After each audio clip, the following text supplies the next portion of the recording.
Welcome to Morningstar. I'm Holly Black. With me is Dan Lefkowitz. He's a strategist at the Morningstar Index team. Hello. Hi, Holly.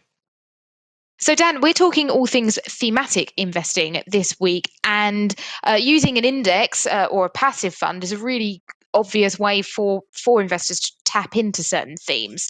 So, what sort of approach do you take when you're building a thematic index?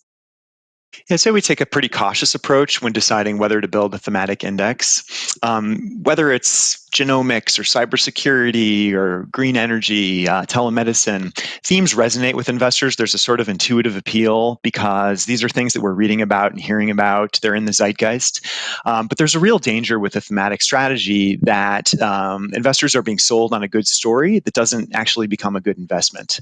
So Morningstar's research team says you have to get a lot of bets right in order for a thematic investment to work out. The theme has to materialize as anticipated. You have to be able to identify companies that can benefit from the theme in the form of revenues or profits or productivity.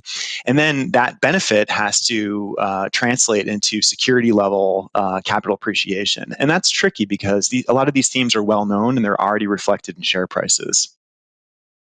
So, because they are so hot, some of these topics, we do forget that actually a lot of thematic indexes and funds end up not doing very well at all. Can you give us an example of one that went wrong? Yeah, well, a lot of investors today have not experienced the internet bubble of the late 1990s. Unfortunately, I was early in my career before Morningstar, and I experienced it firsthand and lost some money. But this was a theme that was very legitimate at the time. The internet, the new economy, completely revolutionized the way that we all live and work. But in the late 90s, companies had yet to figure out a business model.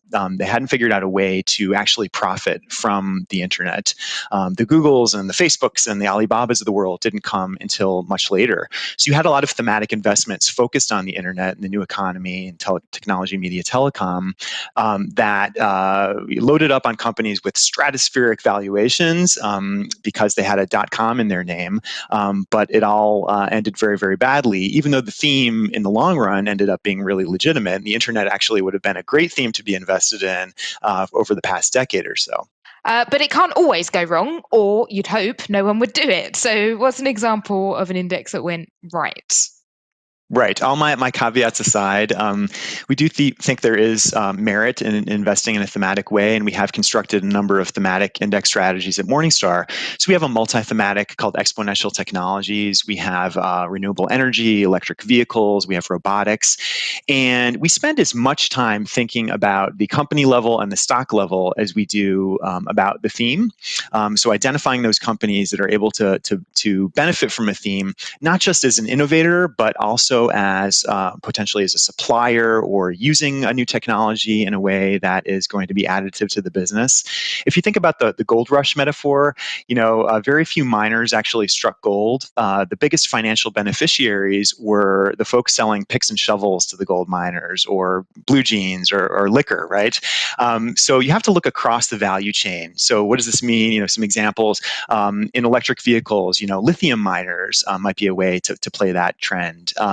Companies that sell data storage are benefiting from the rise in artificial intelligence and big data analytics.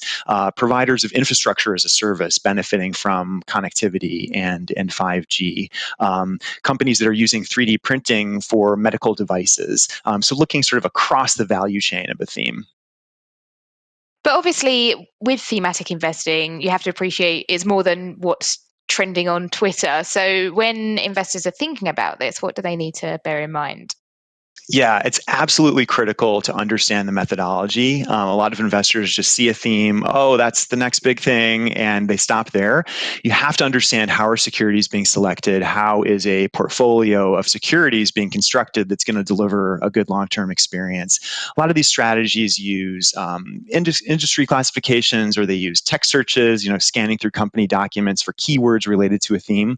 A lot of our thematic indexes at Morningstar, we leverage the equity research team team, so over 100 analysts, 1,500 companies under coverage globally, and they spend all day, understanding the dynamics of their companies, and they're able to identify companies that are well positioned to benefit from a theme, as I mentioned, whether directly or indirectly. They can kind of make these connections, second order, third order, and find beneficiaries across the thematic value chain.